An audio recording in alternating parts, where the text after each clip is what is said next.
Como uma pessoa vira lenda? O que acontece na vida dos poucos que são elevados à grandeza? É difícil saber. Mas em toda a história, há apenas um pequeno número de figuras que realmente se sobressaíram. E nenhuma é tão brilhante quanto Napoleão Bonaparte.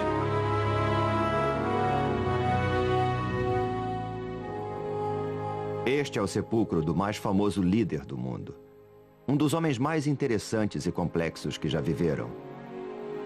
E uma das pessoas que mais admiro.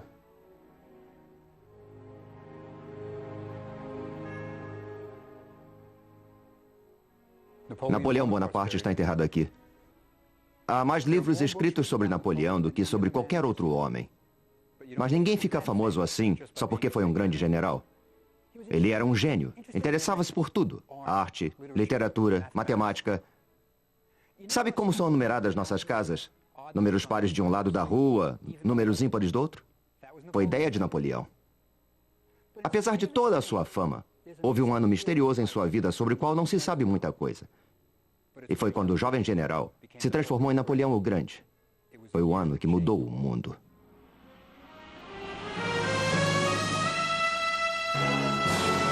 A obsessão de Napoleão. Egito. Nossa história começa há 200 anos, no Egito. Uma terra quase desconhecida pelos europeus da época.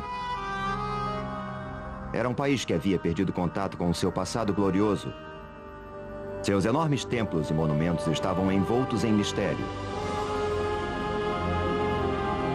Ninguém conseguia decifrar seus antigos documentos. Na época de Napoleão, o Egito era um país islâmico. A silhueta da capital, Cairo, era dominada pelas mesquitas e minaretes dos fiéis. Napoleão só tinha 29 anos e acabara de impressionar o mundo com suas vitórias militares na Itália. Ele pretendia consolidar sua glória e sua fama conquistando o Egito. Mas por que o Egito? Bom, a França estava em guerra com a Inglaterra. E ao conquistar o Egito, Napoleão poderia bloquear as rotas de comércio entre a Inglaterra e sua possessão mais valiosa, a Índia. Mas havia outro motivo. Bonaparte ansiava por um novo desafio.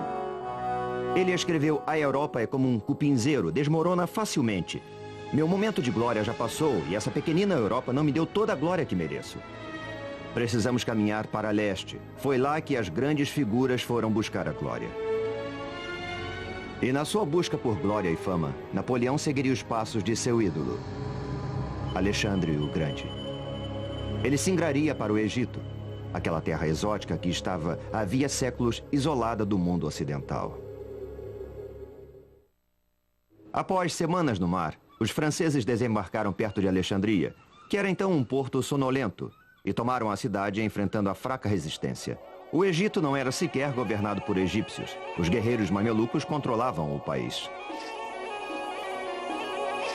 No século XIII, o sultão do Egito comprou 12.000 jovens escravos vindos das montanhas do Cáucaso, perto da Armênia, chamados de Mamluk ou mamelucos, e os treinou para formarem uma tropa de elite. Os mamelucos logo derrubaram o sultão, e desde então dominavam o Cairo.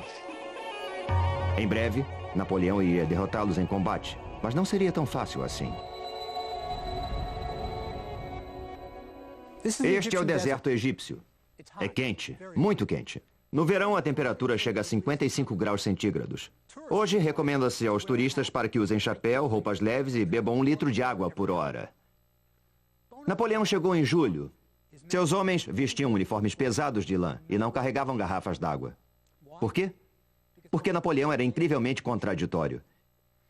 Ele esmiuçava todos os detalhes de suas campanhas. Era um grande estrategista, mas quando queria alguma coisa, queria e pronto.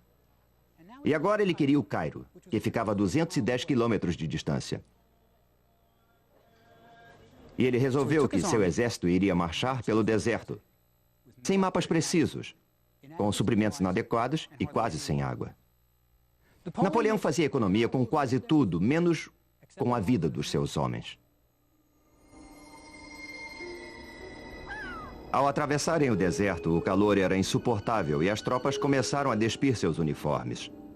Enlouquecidos pelo calor e pela falta d'água, muitos soldados largaram para trás suas rações. Quando alguém está morrendo de sede, o que menos importa são biscoitos secos. Durante a marcha sobre o Cairo, a poeira arranhava suas gargantas e a areia queimava seus pés. Para piorar seu sofrimento, eles viam brilhando à distância lagos e poças que, de fato, não estavam lá. Os soldados chamavam essas ilusões de miragens, uma visão falsa. Atormentados pela possibilidade de beber água e descobrir que era uma ilusão, alguns homens perderam a razão e se suicidaram. Os poços que eram realmente encontrados eram esvaziados em questão de minutos. O sargento François registrou: mais de 30 soldados morreram em volta daqueles poços. Quando os soldados finalmente chegaram ao Nilo, debandaram e se atiraram na água. Alguns caíram na água com suas roupas e armas, boiando e nadando durante horas, bebendo quanto podiam. Em seguida, empanturraram-se de melões que encontraram em plantações próximas. Quando atingiram o Cairo, muitos sofriam de disenteria. O exército havia deixado a costa do Egito há 3 semanas e agora se preparava para a batalha. A linha de defesa dos mamelucos ficava a cerca de 1,5 km dos franceses. Atrás deles estavam as grandes pirâmides. À esquerda, as mesquitas brilhavam na silhueta da cidade do Cairo. Às 2 da tarde, no auge do calor do dia, o exército francês se preparou para enfrentar os mamelucos. E os mamelucos não eram cavaleiros comuns. Eram uma força de elite, orgulhosa e destemida. Eles acreditavam que se morressem em combate, iriam diretamente para o paraíso. Suas tumbas eram grandes e elaboradas.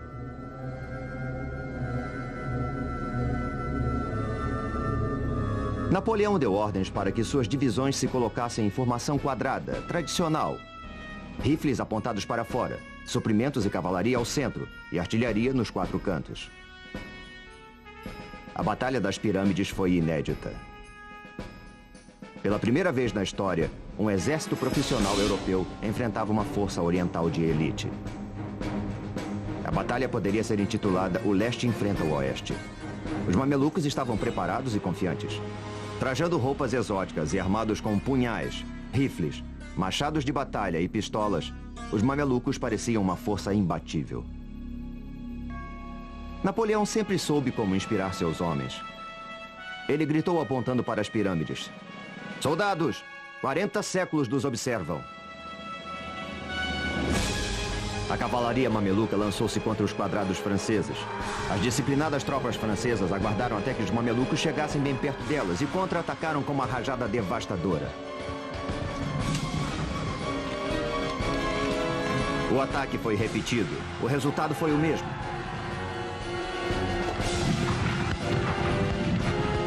Os cadáveres dos mamelucos cobriram o campo de batalha. Os despojos pertencem ao vencedor e os soldados franceses estavam decididos a pilhar. Eles limparam os mamelucos caídos de suas joias, ouro, prata e recolheram suas belas armas. Era o prêmio que recebiam por tudo que tinham sofrido. As coisas pareciam ir muito bem. Napoleão havia conquistado o Egito. Bem, Bonaparte havia capturado o Cairo e seus oficiais logo ocuparam os palácios abandonados pelos mamelucos, às vezes herdando até seus haréns.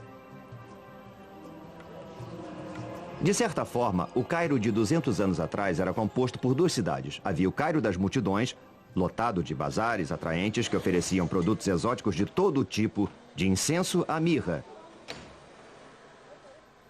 Os artesãos faziam cestos, tapetes, cerâmica.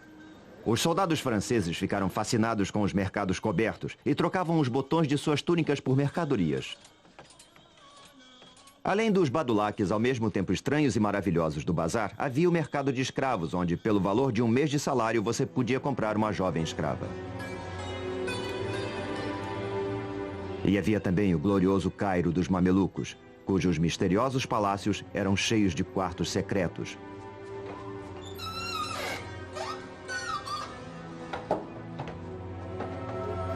Onde as mulheres enclausuradas no harém observavam através de grades os homens falando e comendo. Os mamelucos viviam em um grande luxo, com mosaicos nos pisos e escadarias de mármore. alabastro e granito polido. Havia um banheiro em cada andar e as janelas eram de vidro. Napoleão ocupou a casa de um dos mamelucos que haviam fugido do Cairo. Mas havia mais do que palácios e luxo. Napoleão teve que enfrentar o fato de que os egípcios, pobres ou ricos, eram unidos por uma única coisa: uma devoção total por sua religião, o islamismo. E Bonaparte, que era pragmático, anunciou: eu não sou cristão e meu exército e eu queremos nos converter ao islamismo. Foi uma atitude muito louca. É como se o presidente dos Estados Unidos chegasse ao Cairo e anunciasse que ele e toda a sua comitiva iriam abraçar o Islã. É incrível. Mas é claro, é preciso lembrar que Napoleão acabara de vivenciar a Revolução Francesa. Ele era um radical e dizia coisas que nenhum outro general no mundo ousaria dizer. Mas havia um certo problema com a conversão em massa. Os islamitas não bebem álcool e todos os homens são circuncidados. Duas propostas que não eram exatamente do agrado dos soldados franceses. Com o exército acampado no Cairo, Napoleão deve ter ficado feliz. Ele acabara de derrotar os mamelucos e era o dono do Egito. Mas foi então que ocorreu um desastre. Napoleão, de fato, havia derrotado os mamelucos e se apossara do Egito. Mas sua sorte não duraria muito. Nesta baía em Abukir, na costa mediterrânea do Egito, Napoleão se depararia com um desastre. Sabe, ele não estava sozinho. A frota britânica, comandada pelo maior almirante da Inglaterra, Horatio Nelson, andava procurando seu inimigo, os franceses. E ele conseguiu finalmente encurralar sua presa em Abukir. O almirante francês queria levar sua frota para um porto mais seguro. Mas Napoleão insistiu que ela permanecesse em águas egípcias. Foi uma decisão que iria lhe custar caro. Isso porque a Baía de Abukir é um pesadelo para qualquer almirante. Uma baía rasa e sem proteção, que só é utilizada hoje por pescadores. E mesmo eles jamais sonhariam com passar a noite aqui, muito menos passar um mês ancorados neste local. O almirante francês Brie ancorou sua frota o mais perto da costa que ele julgava possível e mandou apontar todos os canhões para o mar aberto, prevenindo-se para o caso de Nelson vir a atacar, que foi exatamente o que aconteceu. Às 2 horas da tarde do dia do 1º de agosto, Nelson viu a frota francesa inteira ancorada na Baía de Abukir. Se ele parasse para aguardar o restante de sua frota, teria que esperar umas 6 horas para atacar. Ele só podia contar com 2 horas antes de o sol se pôr. Mas mesmo assim, Nelson resolveu se engajar na batalha naval mais espontânea de toda a história. Os franceses esperavam que os ingleses fossem respeitar as normas tradicionais de combate e aguardar o nascer do sol para alinhar seus navios, em oposição aos navios franceses, e abrir fogo contínuo, até que um dos lados se rendesse. Mas Nelson resolveu romper com todas as normas e partiu direto para o ataque. Quando a frota britânica chegou mais perto da linha dos franceses, ficou claro que eles poderiam se meter entre a costa e os navios franceses que estavam ancorados. Os franceses não podiam imaginar que seriam atacados da praia, por isso não tinham nenhum canhão apontado naquela direção. E assim viraram alvos estáticos sem defesa. A batalha atravessou a noite e o rugir dos canhões e os gritos dos feridos e moribundos encheram o ar.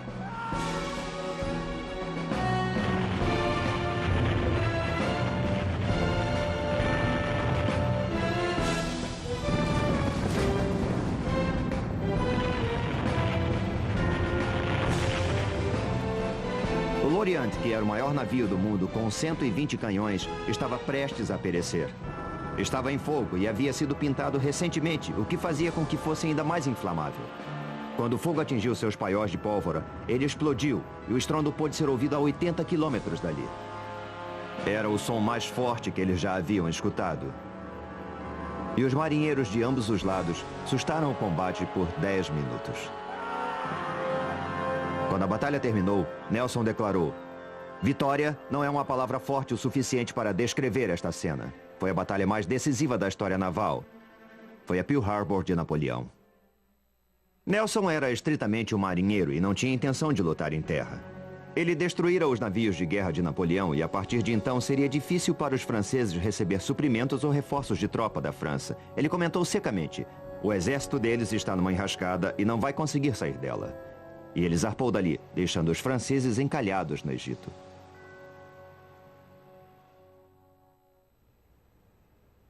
Imagine a situação de Napoleão. A sua frota havia sido destruída. Ele estava isolado. Não podia mandar vir nem suprimentos nem tropas da França. Era um desastre em termos militares. Mas como ele reagiria a tudo isso?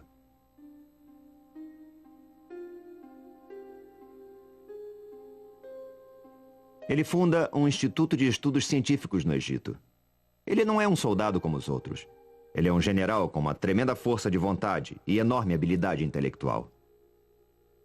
O Instituto de Napoleão foi constituído por cientistas, pesquisadores e artistas que ele havia trazido consigo para estudar todos os aspectos do Egito. Um dos favoritos era Vivant Denon, o artista que ajudou Napoleão a levar a arte italiana para a França durante a campanha da Itália. Aos 55 anos, Denon era um dos membros mais velhos da campanha do Egito, mas não se importava com as balas zunindo sobre sua cabeça enquanto fazia esboços dos templos. E havia também o general Caffarelli, que comandava o batalhão de engenharia. Ele havia perdido uma perna lutando na Alemanha e andava por todo lado com uma perna de pau. Napoleão gostava de sua animação e levava Caffarelli para onde fosse. Na primeira reunião do Instituto, Napoleão, que era o vice-presidente, sugeriu assuntos para pesquisa, tais como: haverá formas de melhorar o pão? Era o francês falando. Haverá matéria-prima para a pólvora no Egito? Era o soldado falando. Como podemos melhorar o sistema legal do Egito? Era o filósofo falando. Mas os cientistas podiam escolher o que investigar, e mesmo os mais tímidos preferiam explorar as pirâmides a estudar fornos de pão. Fundado o Instituto, Napoleão estava agora pronto para visitar as pirâmides. E certamente mostraram a ele uma múmia, como fazem com todos os turistas. Quando Bonaparte visitou as pirâmides, ele deve ter se impressionado. A Grande Pirâmide era 2 vezes mais alta que o mais alto prédio da França. Até a construção da Torre Eiffel, ela era a construção mais alta do mundo. Napoleão mandou que alguns de seus soldados escalassem a Grande Pirâmide, mas ele ficou na base. Com sua ativa mente matemática, ele calculou de cabeça que as pedras contidas nas 3 grandes pirâmides seriam suficientes para erguer um muro de 1 metro de espessura e 3 de altura, cercando toda a França. Enquanto Napoleão sonhava em construir um império oriental, seus problemas se avolumavam em Paris. Estava para estourar um escândalo que o atormentaria pelo resto de sua vida.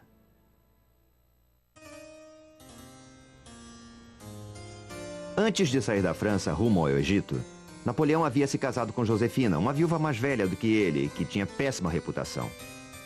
Logo que ele chegou ao Egito, Josefina começou a confirmar sua reputação de gastadeira e boa vida. Ela gastava o dinheiro de seu marido como se fosse água. Comprou Malmaison, um castelo nos subúrbios de Paris, e passou a mobiliá-lo em alto luxo. Ela era indiscreta. Exibia-se em Paris com uma série de rapazes elegantes. O povo começou a falar.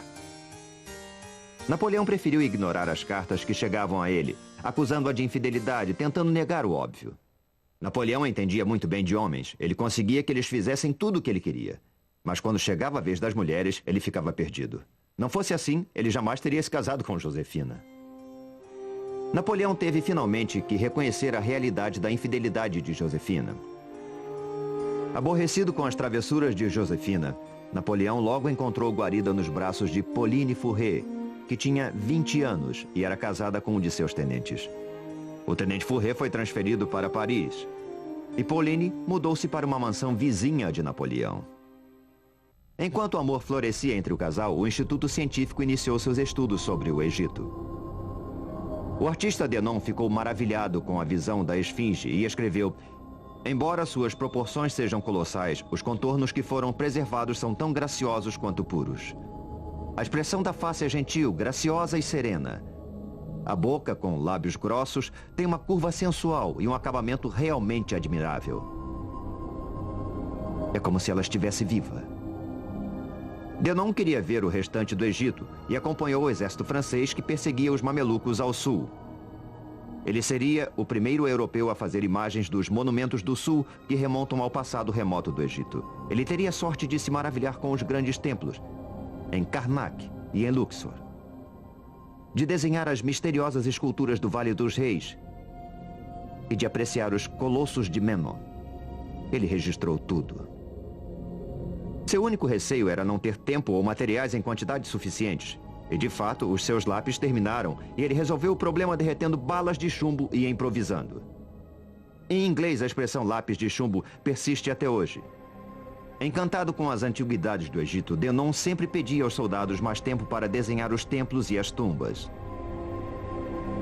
Ele foi o primeiro artista profissional a entrar no Vale dos Reis, o lendário local de sepultamento dos faraós do Egito. Denon nunca havia visto uma paisagem semelhante.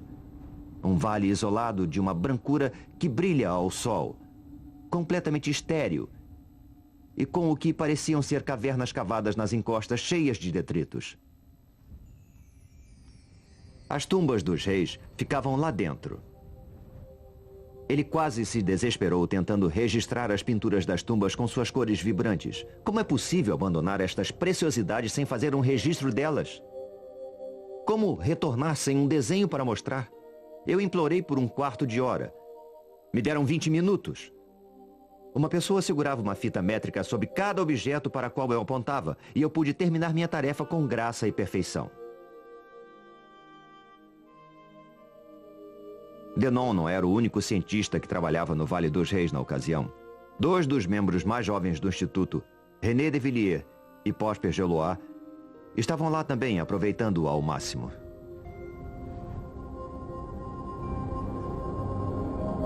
Quando os faraós começaram a ser enterrados aqui, as pirâmides já tinham 1000 anos de idade. Eram monumentos muito antigos.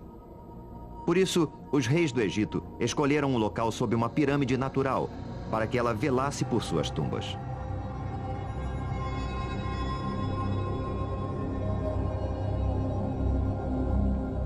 Os 2 jovens engenheiros, alegres e em busca de aventuras, subiram do Vale dos Reis para outro vale, onde não havia tumbas pelo que se sabia.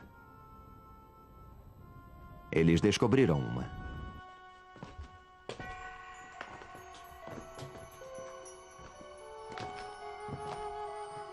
Depois de se espremer por passagens descendentes, eles chegaram a um canal profundo, projetado para proteger a tumba da água, caso chovesse, o que era raro.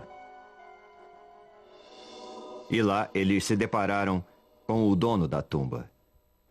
Mas eles não sabiam quem era ele.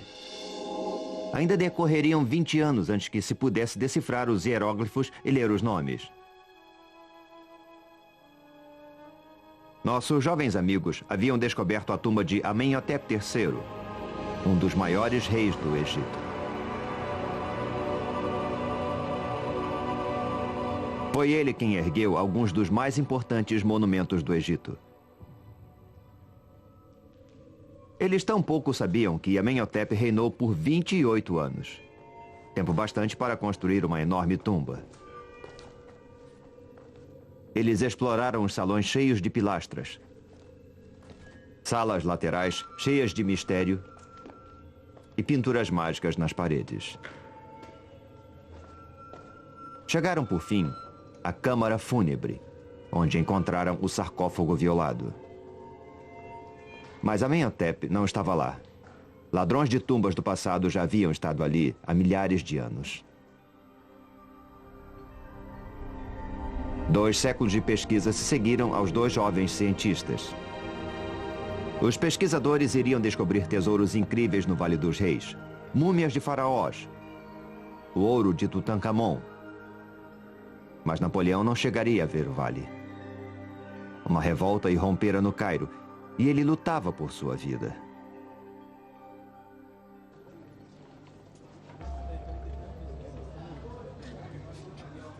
Assim como hoje, os egípcios se reuniam nas casas de café do Cairo para fumar e beber o forte café turco.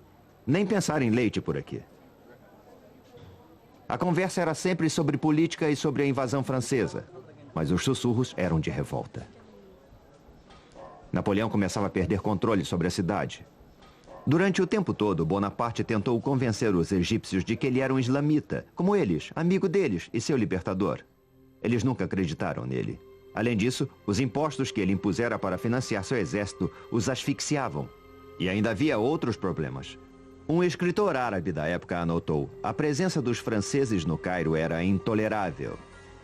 Especialmente quando os egípcios viam suas próprias mulheres e filhas caminhando pelas ruas sem véus, parecendo serem de propriedade dos franceses, com quem eram vistas em público e com quem dormiam. Perante esses fatos, os islamitas morriam de vergonha. A revolta começou a ferver. Os líderes religiosos do Cairo pregavam de seus púlpitos contra os infiéis franceses, e no dia 21 de outubro, espolcou a revolta. Um dos líderes religiosos gritou: que todos os que acreditam no único Deus se encaminhem para a mesquita de Al-Azhar. Hoje é o dia de lutar contra o infiel. Às 6 da manhã, os fiéis do Islã já estavam correndo pelas ruas apinhadas do Cairo, carregando paus e mosquetões. Não demorou muito e pequenos grupos de soldados franceses foram atacados e o general Dupey, que comandava a região do Cairo, foi morto. Napoleão, enfurecido, ordenou de seu quartel-general que todos os canhões da cidadela fossem apontados para a mesquita de Al-Azhar e que abrissem fogo sobre ela e tudo que houvesse ao seu redor. O canhonaço durou 12 horas.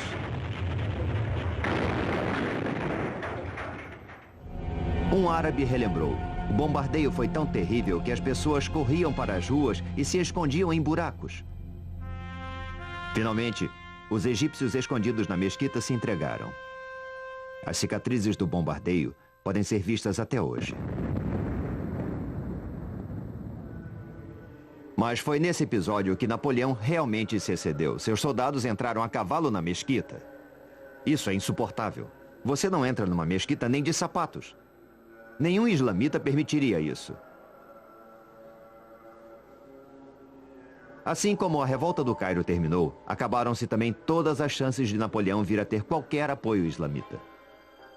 Quando os cheques procuraram Napoleão no dia seguinte, ele se dispôs a perdoá-los. Ele até encomendou um quadro onde aparecia perdoando os líderes da revolta. Eu sei que muitos de vocês foram fracos, mas prefiro acreditar que nenhum de vocês seja culpado. Mas quando os cheques saíram, Napoleão ordenou que todos os que haviam participado da revolta fossem presos e levados para o quartel-general do exército na cidadela.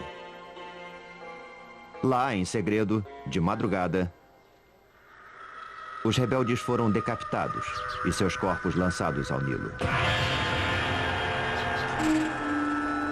Napoleão estava aprendendo a se comportar como um ditador oriental. Napoleão só havia passado 4 meses no Egito, mas muita coisa já havia acontecido. Ele derrotara os mamelucos, estabelecido um instituto científico, perdido toda uma frota, esmagado uma revolta e descoberto que sua esposa, Josefina, o traía. Agora ele enfrentava outro problema. Os turcos estavam concentrando tropas na Terra Santa. Bonaparte resolveu marchar até lá e destruí-los antes que eles se tornassem uma ameaça séria contra ele. Seu exército passou por muitas vilas, sem sofrer resistência, e chegou a Jaffa, que hoje é um subúrbio de Tel Aviv. Por trás dos muros da cidade, 3.000 soldados turcos uniram-se aos cidadãos para resistir. Napoleão bombardeou a cidade com tudo o que tinha. Finalmente, ele enviou emissários para negociar as condições da rendição. Mas os turcos mataram os emissários e mostraram suas cabeças do alto das fortificações. Quando as tropas francesas conseguiram, por fim, tomar a cidade, foram à loucura. Napoleão anotou em seu diário: a fúria dos soldados estava no seu auge. Todos foram mortos na espada. Ao ser saqueada, a cidade experimentou os horrores de ser arrasada. O massacre foi terrível. Os soldados viraram animais, enfiando baionetas em velhos e bebês, estuprando meninas ainda presas aos braços dos cadáveres de suas mães, enquanto o ar se enchia com os gritos de piedade dos doentes e dos velhos. Mas isso foi só o princípio. Nem sempre esta praia foi cena de diversão familiar ou de natação. Quando Napoleão esteve aqui, 3.000 soldados turcos, aos quais os oficiais de Bonaparte haviam garantido tratamento de prisioneiros de guerra, renderam-se. Quando Napoleão viu seus oficiais retornando com milhares de prisioneiros, perguntou: o que vou fazer com eles? Escoltar os prisioneiros de volta ao Cairo mobilizaria um número enorme de soldados. Absorvê-los no exército seria muito difícil. Alimentá-los? Impossível. Libertá-los? Impensável. Aconteceu uma coisa terrível aqui há 200 anos. Napoleão mandou matar 3.000 prisioneiros turcos. Eles foram ordenados a marchar até a praia e os franceses abriram fogo. O mar ficou logo vermelho com tanto sangue. E os soldados receberam ordens para usar baionetas, para economizar munição. Um massacre assim jamais ocorreria na Europa. Mas Napoleão não estava na Europa. Ele estava se comportando como um déspota oriental. E sabe, foram precisos 3 dias para matar todos aqueles prisioneiros turcos. E até mesmo os turcos que nadaram para ilhotas distantes foram caçados e mortos à baioneta para economizar balas. Napoleão precisava de toda a munição que ainda tinha. Seus problemas estavam apenas começando.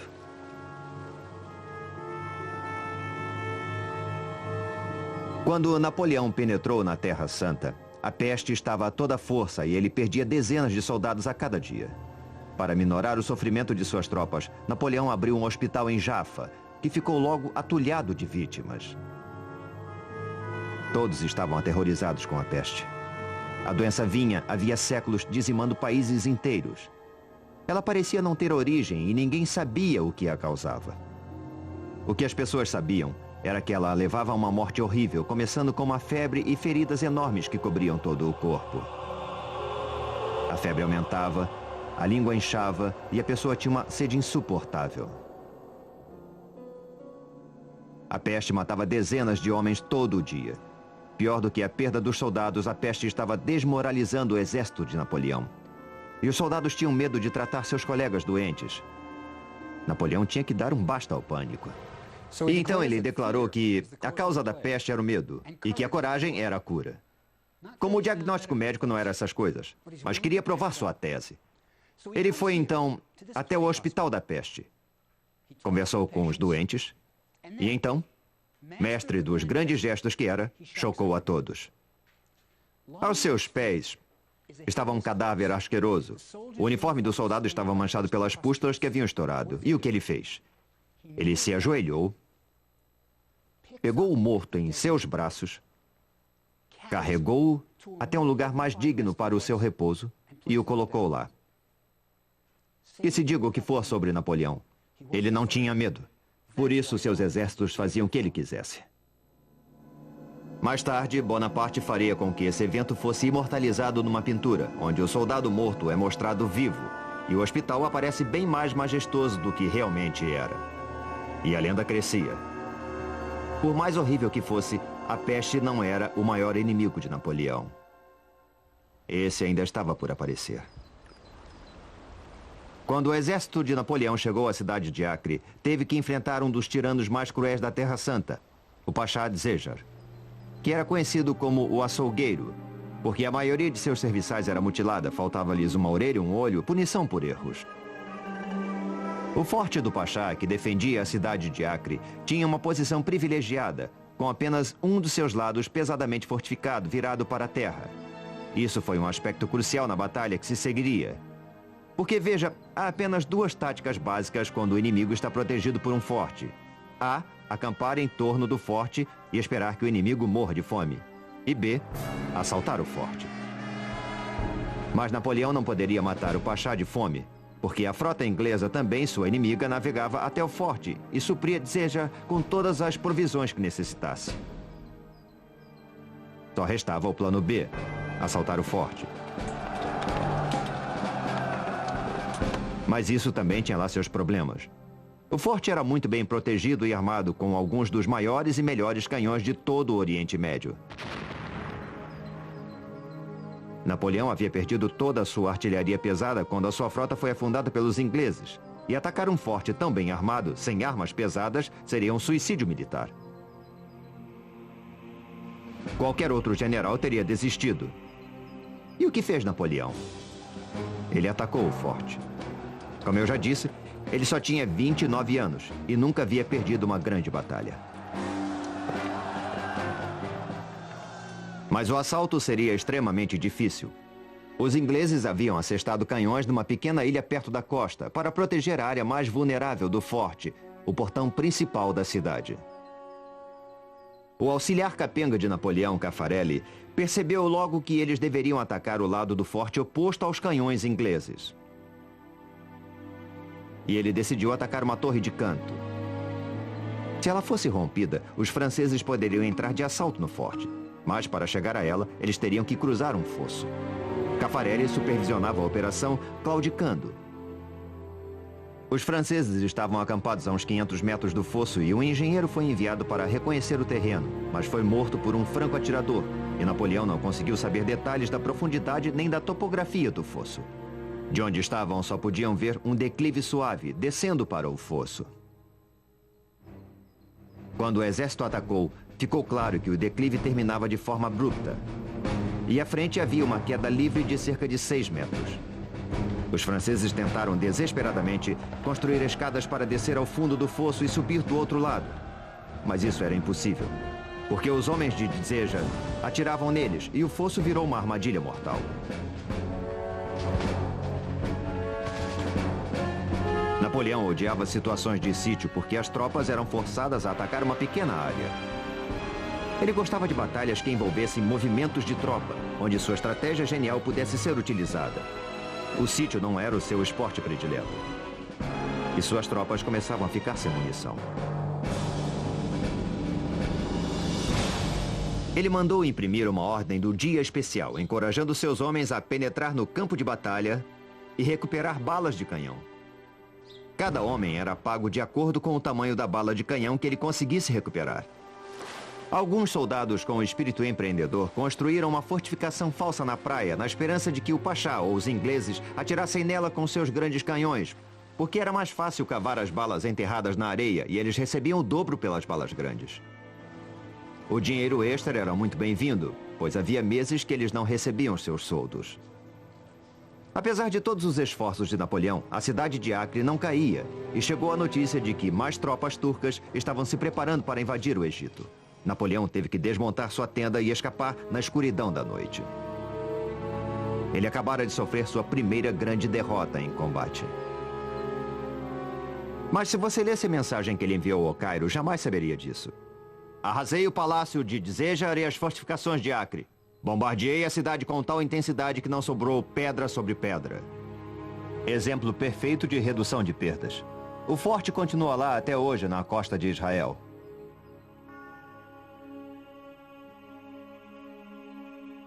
Mas ele não podia esconder as baixas. O auxiliar predileto de Napoleão, o Caffarelli, de uma perna só, teve o braço esmagado por uma bala de canhão e morreu 18 dias depois. Ele está enterrado aqui.